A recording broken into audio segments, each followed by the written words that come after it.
Hi friends, Tamil Nadu Medical Selection இருந்தாலும் சரி MCC Medical Counseling Committee All India கோட்டாவா இருந்தாலும் சரி இன்னும் அவங்க வந்து 2024 MBBS BDS கான ரீஃபண்ட் இன்னும் இஷ்யூ பண்ண ஆரம்பிக்கல. எப்பதான் இஷ்யூ பண்ணுவாங்க?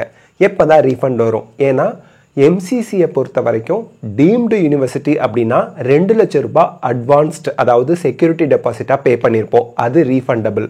அதே போல கவர்மெண்ட் மெடிக்கல் காலேஜஸ்க்கு 5000 அல்லது 10000 வரைக்கும் நம்ம பே பண்ணிருப்போம் நம்மளோட கேட்டகரியை பொறுத்து.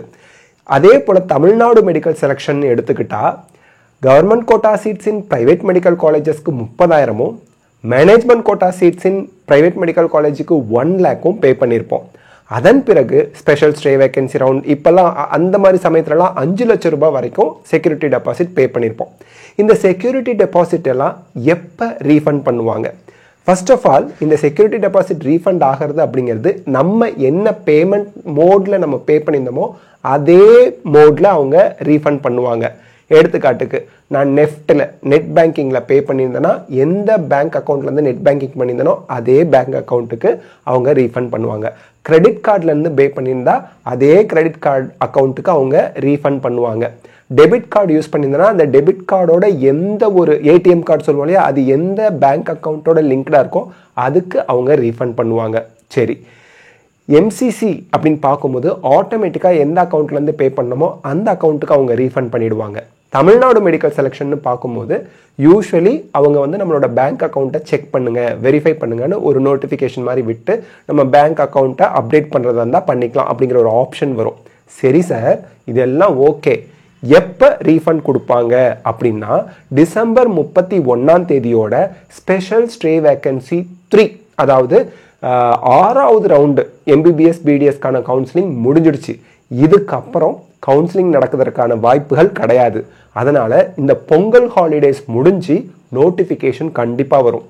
இப்போ தமிழ்நாடு மெடிக்கல் செலெக்ஷன் வந்து இழுத்தடிக்கிறாங்க, அதாவது பேரண்ட்ஸை இழுத்தடிக்கிறாங்க, பணத்தை கொடுக்காம அந்த டெபாசிட் பணத்தை கொடுக்க மாட்டேங்கிறாங்கன்னு ஒரு நியூஸ் பேப்பரில் நியூஸ் வெளியிட்டு இருந்தாங்க. ஆனால் எப்படி இது செயல்படுது, ரீஃபண்ட் செயல்படுது அப்படின்னா நமக்கு ஒரு கவுன்சிலிங் அட்டவணை போடுறதுலேருந்து அந்த கவுன்சிலிங் வந்து MBBS BDSக்கு எப்போ நடக்கணும், எப்படி நடக்கணும், என்னைக்குள்ள முடியணுங்கிற எல்லாத்தையுமே ஒவ்வொரு ஸ்டேட்டுக்குமே வழிகாட்டுதலாக சொல்கிறது வந்து MCC மெடிக்கல் கவுன்சிலிங் கமிட்டி தான்.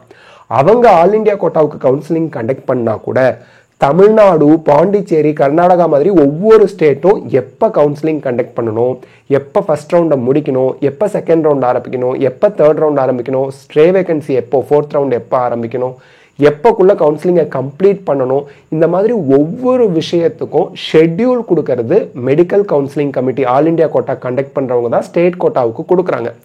அதை தான் அந்தந்த ஸ்டேட்டில் இருக்கக்கூடிய directorate of medical education follow பண்ணுறாங்க. இப்போது ரீஃபண்டுக்கும் MCC சொல்லணும், இந்த மாதிரி ரீஃபண்ட் கொடுக்க ஆரம்பிச்சிடலாம். ஸ்டூடெண்ட்ஸ்க்கு அவங்க அக்கௌண்ட்டில் நீங்கள் ரீஃபண்ட் பண்ண எந்த அக்கௌண்ட்லேருந்து அவங்க டெபாசிட் பண்ணாங்களோ அந்த அக்கௌண்ட்டுக்கே ரீஃபண்ட் பண்ண ஆரம்பிச்சிடலாம் அப்படின்னு MCC ஒரு வழிகாட்டுதல் கொடுத்ததுக்கு அப்புறம் ஒவ்வொரு ஸ்டேட் கவுன்சிலிங் கமிட்டியும் அந்த எந்த அக்கௌண்ட்லேருந்து பேரண்ட்ஸ் வந்து ஸ்டூடெண்ட்ஸ்க்கு டெபாசிட் பண்ணாங்களோ அந்த அக்கௌண்ட்டுக்கு ரீஃபண்ட் பண்ணுற அந்த ஸ்டெப்பை ஆரம்பிப்பாங்க. ஸோ தட் பொங்கல் ஹாலிடேஸ் இப்போ முடிய போகுது, அதாவது 17-18 தேதியில் முடிஞ்சிடும். லாஸ்ட் வீக் ஆஃப் ஜனவரியில் நமக்கு ரீஃபண்ட் பற்றின இன்ஃபர்மேஷன் MCC கொடுத்துடுவாங்க.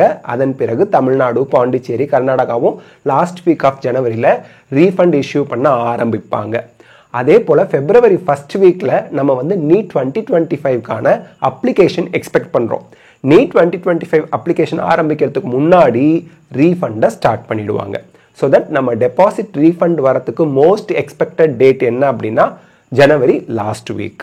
ஸோ பொங்கல் ஹாலிடேஸ் முடிஞ்சு எனி டைம் நமக்கு ரீஃபண்ட் பற்றின அப்டேட் வரும். நம்ம அதை பார்த்ததுக்கப்புறம் அவங்க என்ன ஃபாலோ பண்ண சொல்கிறாங்களோ அதை ஃபாலோ பண்ணுவோம். அது சம்மந்தமான எல்லா அப்டேட்டுமே நம்ம சேனலில் நம்ம பேரண்ட்ஸுக்காக அப்லோட் பண்ணுவோம். So no need to worry, கண்டிப்பாக நமக்கு ரீஃபண்ட் வந்துடும். MCC வழிகாட்டுதல் வெளியிடுவாங்க. அதுக்கப்புறம் ஸ்டேட் அதை ஃபாலோ பண்ணி எல்லாருக்கும் ரீஃபண்டை கொடுப்பாங்க. MCCயும் ரீஃபண்ட் பண்ணுவாங்க. So this is the latest update. சீக்கிரமே நமக்கு ரீஃபண்ட் பற்றின அப்டேட் லாஸ்ட் வீக் ஆஃப் ஜனவரிக்குள்ளே நமக்கு வந்துடும். தேங்க்யூ. இந்த வீடியோ உங்களுக்கு ஹெல்ப்ஃபுல்லாக இருந்தால் லைக், ஷேர், கமெண்ட் பண்ணுங்கள். See you all.